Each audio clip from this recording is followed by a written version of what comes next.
Bonjour et bienvenue dans cette vidéo. Dans celle-ci, je vais aborder un sujet un petit peu touchy parce que ça concerne l'entête de vos boutiques. Et en règle générale, elle est mal faite. C'est assez délicat à voir. Avec un peu d'expérience, vous y arriverez. Et je vais vous donner plusieurs indicateurs dans cette vidéo pour vous expliquer comment améliorer le vôtre. Je suis Nathan Rutilli, développeur sur Shopify depuis maintenant 5 ans, dont 4 sur le Phantom Theme. Le lien est en description. On attaque la vidéo dès maintenant. On attaque directement avec une de nos boutiques démo, Asian Glory, c'est la première qu'on ait faite pour le coup, et qui représente assez bien ce qu'on pourrait obtenir d'un menu professionnel. On attaque tout d'abord avec une en-tête fine qui représente au grand maximum 1/7 de l'écran en hauteur, mais là ici en l'occurrence c'est 1/8 et c'est bien proportionnel, elle prend pas trop de place et pourtant nous donne les informations essentielles pour la navigation sur le site. Ensuite, vous avez un logo professionnel et c'est super important et difficile à obtenir. N'hésitez pas à payer quelqu'un pour avoir un logo professionnel. C'est votre identité de marque, ce à quoi votre client va se référer quand il va parler de vous. Donc quelque chose d'épuré. Là comme vous voyez, c'est super sympa d'avoir une icône paysage sur une en-tête fine comme celle-ci et si possible sur votre thème, une largeur maximum pour l'affichage de celui-ci, histoire que ça n'agrandisse pas non plus l'entête en hauteur, puisque là on a sur le Phantom Theme la possibilité de soumettre le logo à une largeur maximum de 160 pixels. On le choisit, mais 160 comme vous voyez c'est très bien, et sur mobile un petit peu plus petite. C'est bien de pouvoir dissocier les deux. Ensuite à droite on va retrouver les icônes cette fois-ci d'action principale sur un site. Vous pouvez retrouver par exemple la recherche ou la wishlist si tant est que vous ayez une boutique multi-produits et que ça peut donc être intéressant pour votre boutique. Ensuite le compte client si vous souhaitez obtenir une fidélisation et une récurrence de vos clients, sinon pas forcément nécessaire, ou alors pour le suivi des commandes peut-être, mais encore que ils reçoivent grâce à Shopify des emails sur le suivi de ceci. Et en dernier, le panier, toujours en haut à droite, peu importe le thème, peu importe la boutique e-commerce, c'est un classique, il faut le laisser ici. C'est une question psychologique, on regarde toujours en haut à droite en premier. Ensuite, une des choses les plus importantes et que je ne vois pas du tout appliquée sur la majorité des boutiques actuelles, en tout cas les boutiques qui démarrent, c'est le nombre de liens en liens principaux de niveau 1. 6, c'est le max. N'allez pas plus loin, tout simplement parce que c'est la première chose qu'on voit en arrivant sur un site, et plus vous avez de liens, plus vous allez charger d'efforts l'utilisateur pour se référer à votre navigation. Déjà, ça c'est la première chose. Ensuite, esthétiquement, ça bonde dans un espace restreint, énormément de texte. Et c'est vraiment pas joli. Et le cerveau aime pas ça de toute façon. Donc là, comme vous voyez, on a 4. Un des exemples que je peux vous donner, c'est sur une boutique que j'ai eu à faire pour un de mes clients. Là, ici, comme vous voyez, on a 5. Après, vous utilisez des méga menus pour pouvoir vous répartir la navigation. Donc, en règle générale, des sous-menus et des sous-sous-menus. Donc, niveau 2 et niveau 3. Shopify n'autorise pas à aller plus loin, puisqu'il ne faut pas non plus faire un arbre généalogique au niveau de votre site. 3 niveaux, c'est déjà très bien. À ce moment-là, là par exemple, sur ce site-là, sur la boutique en ligne, on a 2 niveaux, comme vous voyez. Un simple drop-down, ça suffit pour pouvoir obtenir la navigation et la permettre au client. C'est intuitif, c'est explicite, c'est épuré et c'est tout ce qu'il faut. Faut pas perdre le client, faut que la navigation elle soit fluide. Ensuite, vous pouvez avoir plusieurs structures d'entête. Là, en l'occurrence, celle que je vous montre, c'est une structure d'entête classique sur une seule ligne. La seule malléabilité que vous pourriez avoir, c'est l'alignement du texte, donc là, centré,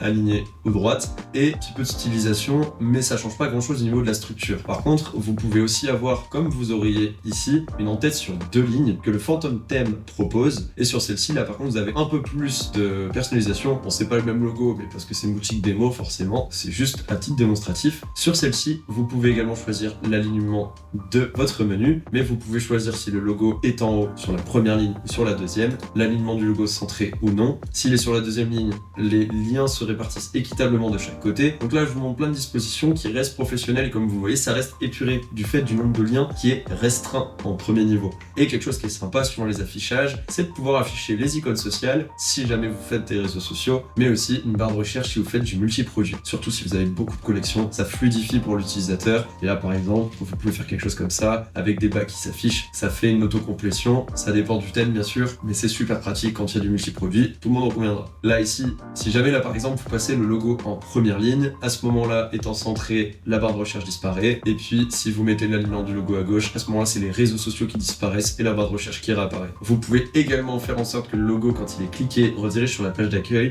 et je le conseille vivement, puisque c'est également un élément usuel pour rediriger vers la page d'accueil de n'importe quel site On parle même pas d'e-commerce, c'est vraiment une pratique commune.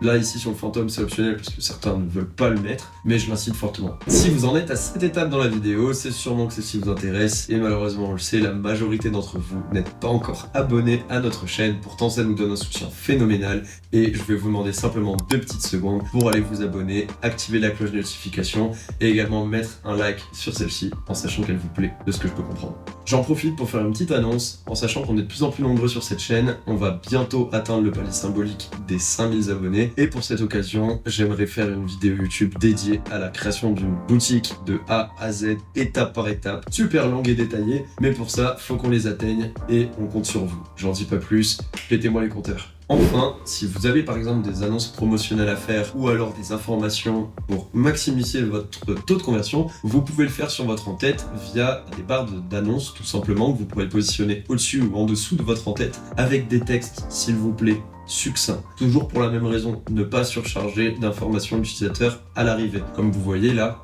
peu de texte et vous avez vraiment l'essentiel. Reprenez là ici, c'est un site de luxe, mais alors c'est les pros en termes d'épuré. Ils veulent le produit à mettre en avant d'abord avec une identité de marque et les gens lisent pas. Donc vous avez quoi? Paiement 3 fois sans frais avec l'ARNAS et une app processeur de paiement qui permet de le faire. Mais la phrase, elle est succincte au possible. Vous avez 5 clients maximum. Là ici, vous avez des trucs très explicites. Un logo épuré. À gauche, le fait de pouvoir choisir les langues puisqu'il y en a plusieurs.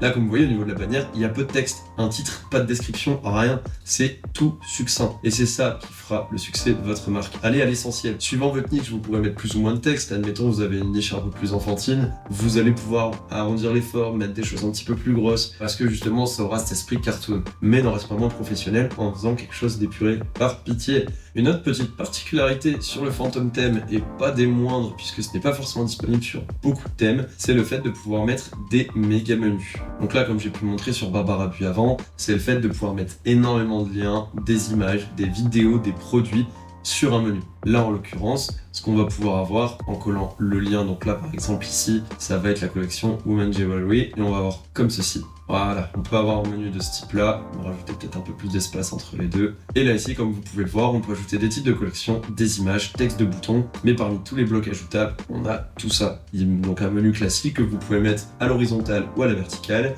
Lien avec image, c'est ce que vous voyez juste ici. Là vous pouvez mettre des petites vignettes, etc. pour illustrer votre collection, super sympa. Un produit phare, par exemple, que vous venez de sortir, nouvelle collection ou peu importe, suivant le méga menu que vous êtes en train d'ouvrir, un texte simple, informatif, une image, une vidéo, HTML liquide, c'est si vous voulez mettre quelque chose de personnalisé, ça peut être tout ce que vous voulez, par exemple quelque chose qui est tiré d'une autre application que vous intégrez dans Shopify, ou un bouton pour ramener vers quoi que ce soit. C'est super pratique, c'est quelque chose que vous pouvez personnaliser par lien principal, comme vous le voyez, et ça vient remplacer en fait le sous-menu qu'il y aurait pu avoir si vous l'avez mis de côté navigation dans votre back-office. Donc bien sûr, il faudra tout refaire, mais là voilà, si je vais ici sur le lien avec image, je vais pouvoir choisir, si je dis pas de bêtises, voilà, juste en dessous, chacun des liens, vraiment l'individuel. Donc là, il n'y a plus cette notion de navigation, vous allez avoir quelque chose de bien plus personnalisé. Et donc, pour en revenir à notre boutique démo, vous allez avoir également un menu mobile, forcément. Sur ce menu mobile, il faut avoir les mêmes choses. Vous pouvez présenter ici en bas le compte, la wishlist si jamais vous avez un multi-produit, les icônes sociales, rappel du logo, barre de recherche avec autocomplétion, vos collections et de même, vous n'allez pas surcharger, faites des sous-menus. Bien sûr, ici, on a fait en sorte, ça peut être pratique dans certains cas, de pouvoir dissocier le menu mobile du menu en tête. Et du coup, ça vous permet justement d'avoir des menus un peu splittés comme là on pourrait avoir. Ça vous permet d'avoir aussi une structure différente sur mobile, puisque la clientèle que vous aurez sur mobile n'est pas du tout la même que vous pourriez avoir sur bureau. Et la visualisation de cette navigation-là non plus. Donc travaillez bien l'un comme l'autre, majoritairement mobile même je dirais, puisqu'il y a beaucoup plus de gens sur mobile à l'heure actuelle que sur bureau. Je pense avoir fait le tour sur tous les éléments qui feraient que votre en-tête soit professionnelle, à la fois bureau et mobile. Si bien sûr j'ai oublié quelconque aspect qui, à votre humble avis, est essentiel, n'hésitez pas à le notifier en commentaire, je me ferai un plaisir d'y répondre et de vous suggérer quelconque avis que je puisse avoir sur la question. C'était Nathan Lutilli, cofondateur du Phantom Theme, et je vous dis à bientôt. Ciao.